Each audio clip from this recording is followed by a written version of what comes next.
All right, welcome to How to Affect Behavior and Sway Opinions. This is going to be an excellent course for anybody who uses communication to affect people's behavior.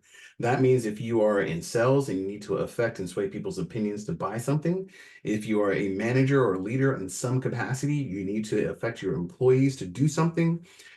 If you are a public speaker, or if you are just in any kind of relationship, personal or business, where you want people to agree with you or understand where you're coming from, and so forth, doing, affecting people's behavior, this course is for you. Now, what we're going to learn in this lesson are three things. We're going to learn the three barriers that affect behavior and opinions. We will then learn how to avoid toxic language that, surprisingly, most people end up using and don't realize it. And third, we're going to learn the actual communication that inspires, that cuts through the barriers of affecting people's behavior and opinions. Let's get right into it. This, what you see on your screen, sums up the barriers of communication or the barriers that affect behavior and understanding. If we can get straight to the heart of an individual, we can gain their connection, trust. They allow us to have influence. And then we don't have to try very hard in order to affect that person's behavior, for them to believe us, to understand us, or to maybe even change their opinions on things. Before we go any further, we have to make one notable difference. There is a difference between inspiration and motivation. This is not a motivational course. This is a course that inspires people to change their behavior or opinions. And inspiration comes from within. That's why the word in is in inspiration. A synonym for that would be intrinsic. Motivation is from external forces. So, for example, maybe you are not the type that is inspired to run in a workout because you don't like running. It's not what inspires you.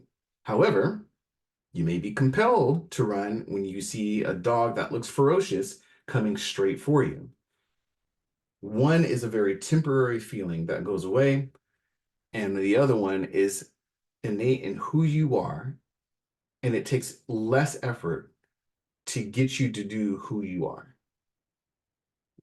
So let's get into the intrinsic part of people, because if we can connect to the intrinsic part of people, we can inspire them. And with that, we can connect with them, they trust us, and we have an influence with that person. And we call this the intrinsic part, the core of people, who they are in their heart, because this is where their hopes and dreams are, deep securities, deepest regrets, and their true beliefs, what they truly believe. I emphasize true beliefs and phrase it this way on purpose because true beliefs are what people do not question. Opinions are open to change, but what somebody truly believes usually stays that way for that individual.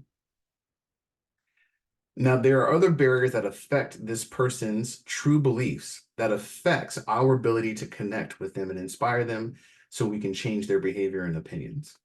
And the first barrier is emotional, first of two barriers.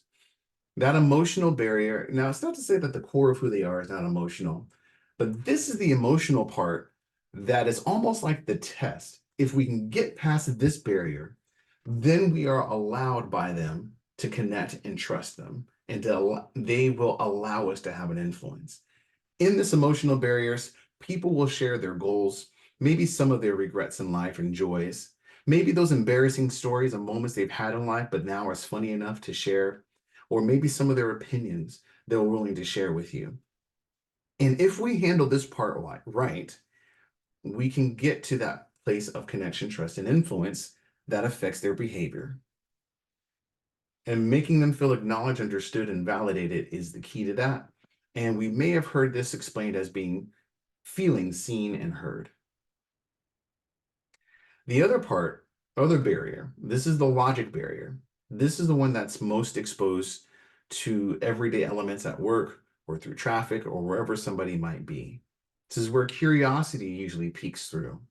And anything logical and that makes sense happens here in the logic side of this person's being. When we understand the logical, emotional, and intrinsic parts of people, we then can start to understand how we can communicate in a way to build that connection, trust, and influence. We want to communicate in a way that reaches people's hearts. However, while some communication, as you see on the left, does exactly that, most people communicate like what you see on the right. And they might get a little penetration into the emotional side of a person, but then wonder why there's not a connection or trust. So let's talk about what communication is first of all, and then we can talk about how people end up making some mistakes. Communication is the process of expressing or exchanging information, and we do this in a variety of ways. If we do this correctly, we go again straight to the heart of somebody. And if we do this wrong, it's toxic. So how do we avoid toxic language that most people use? Because again, that toxic language, when we use that, people will immediately shut us down emotionally. Toxic communication is communication that includes expressions of shame, judgment, something illogical, or selfishness.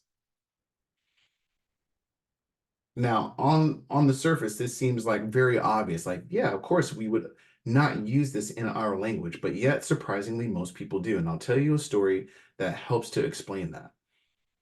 First, let's break down shame, because shame and judgment are different, even though some people use them interchangeably. Shame is when people feel not good enough, flawed, or unworthy. Judgment is when we decide that an action or a person is right, wrong, good, or bad in some negative context, usually is the judgment we're talking about that's toxic. Of course, if something's illogical, it just doesn't make sense.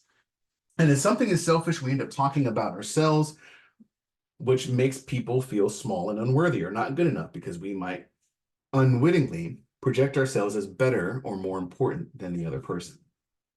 Here's the story, and this is a true experience that I had seen happen in one of my accounts. And in this particular account that I had, I went to the store to talk to a manager that I usually talk to, and they were not there that day because her father had just died.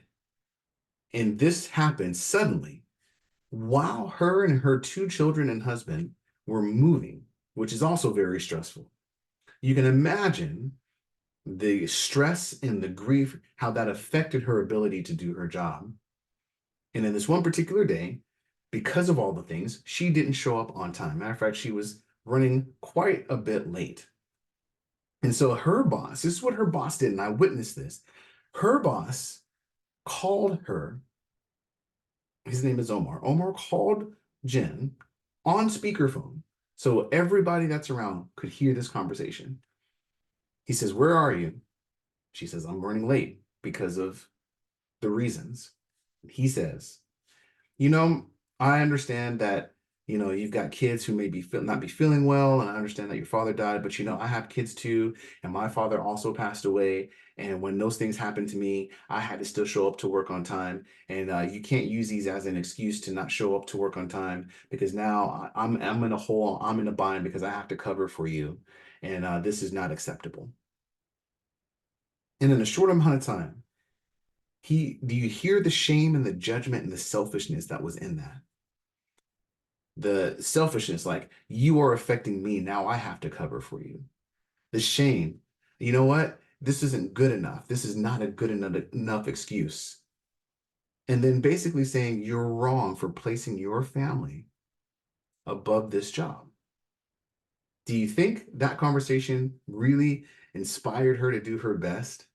It did the exact opposite. In fact, maybe it inspired her to get to work quicker, maybe, but while she was at work, she wanted nothing to do with her best efforts that day because of that conversation.